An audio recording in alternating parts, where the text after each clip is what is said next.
Operation Rajiv, the Siachen Glacier. Karakoram Range, northern Ladakh. Length 70 kilometers. Altitude up to 6,400 meters above sea level. Temperature minus 50 degrees Celsius. Oxygen, half of what you breathe at sea level.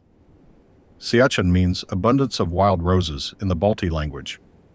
There are no wild roses here. There is nothing here. No roads, no villages, no trees. Just ice, rock, wind, and altitude that kills men without firing a single shot. This is the highest battlefield on Earth, and India holds it. Here is how that happened. And here is the one moment.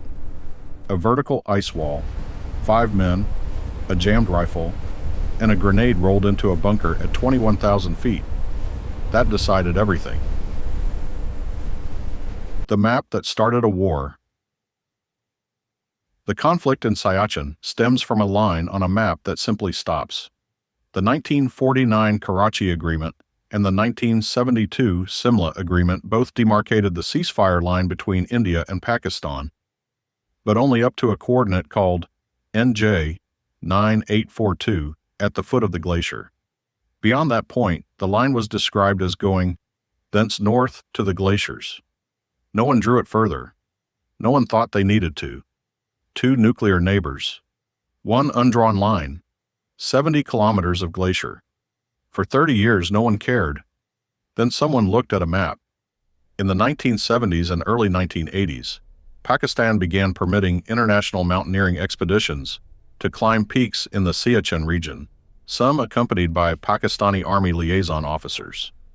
Maps produced by these expeditions showed Siachen as Pakistani territory, with the line of control running from NJ 9842 northeast to the Karakoram Pass. India had drawn no such line. In 1983, Pakistani generals decided to act. They ordered Arctic weather gear from a supplier in London, unaware that the same supplier outfitted the Indian Army. India was informed immediately. A race had begun. Both countries planning the same operation. Both racing to reach the same glacier. 4 days would decide everything. Operation Meghdoot. April 13, 1984. Pakistan's operation was scheduled for April 17. India launched Operation Meghdoot on the morning of April 13, 1984, 4 days early. By the time Pakistan's reconnaissance troops reached the Saltoro Ridge area on April 17th, they found the Indian Army already in control of all 3 major passes, Siala, Bilafandla, and Gyongla, and all the commanding heights of the Saltoro Ridge. Handicapped by altitude and limited time, Pakistan could only manage to control the western slopes and foothills, despite having more accessible ground routes to the area than India, whose troops relied almost entirely on airdrops. India held the high ground.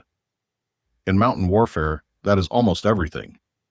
Pakistan's generals compared the loss of Siachen to the loss of Bangladesh.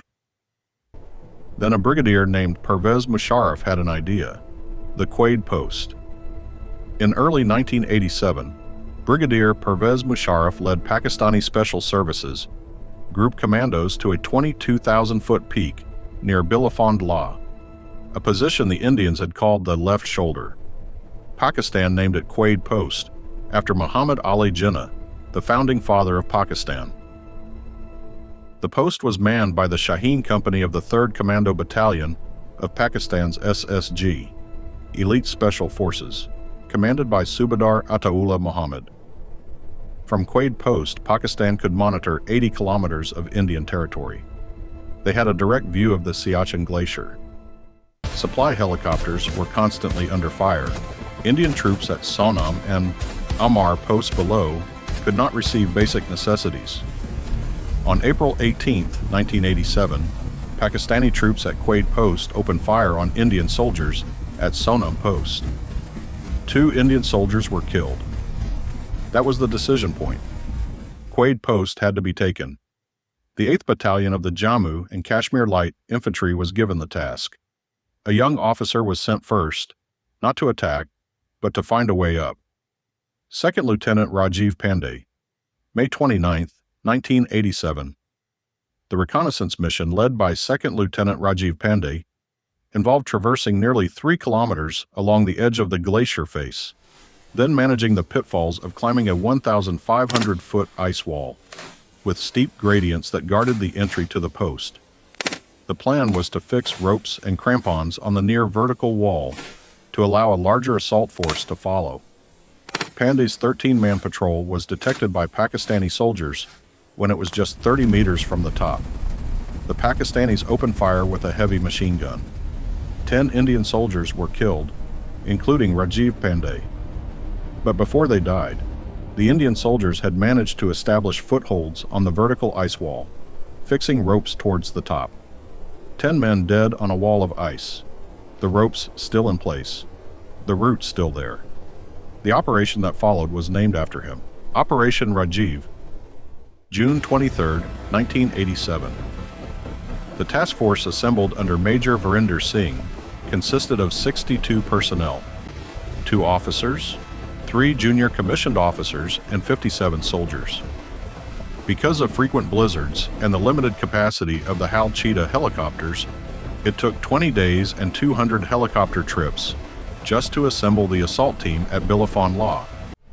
To ferry 2 men and their supplies required a minimum of 2 to 4 helicopter trips. 200 helicopter trips, just to get 62 men to the starting line. The assault began on June 23rd. It would fail, twice, before it succeeded on the 3rd attempt. First attempt, June 24th. On the night of June 24th, Subedar Harnam Singh led 10 soldiers up the route Rajiv Pandey had pioneered.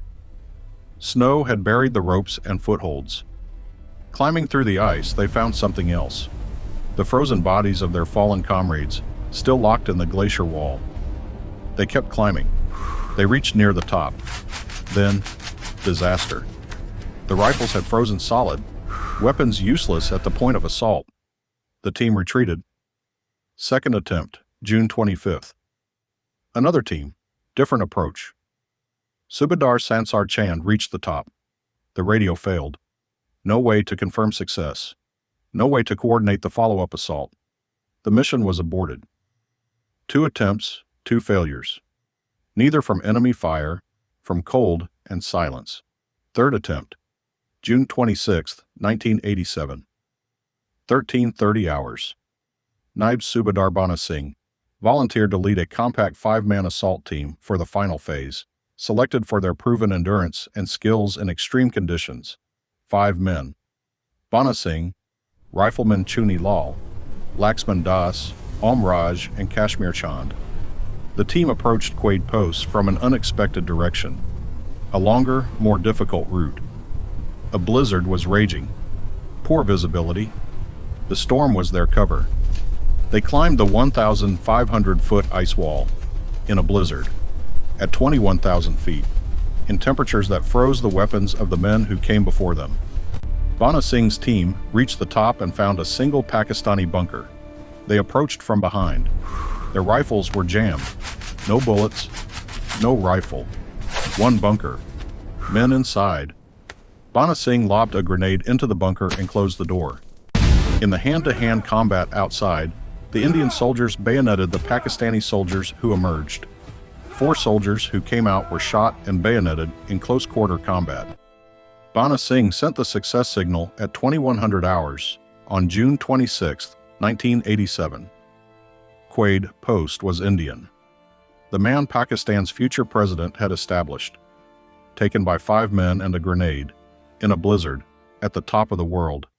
On January 26, 1988, Naib Subedar Bana Singh was awarded the Param Veer Chakra, India's highest gallantry award. It was the only peacetime conferral of the Param Veer Chakra in Indian military history. Major Virender Singh received the Veer Chakra. 2nd Lieutenant Rajiv Pandey received it posthumously. The operation carried his name. The price of holding ice. Here's what the world does not talk about. Of India's more than 1,000 deaths at Siachen, only 220 soldiers died in gunfights. The rest perished from high-altitude pulmonary edema, avalanches, and the cold itself. The enemy at Siachen is not always a soldier with a rifle. It is the altitude that fills your lungs with fluid in the night. It is the avalanche that buries a post without warning. It is the cold that reaches -50 and does not stop.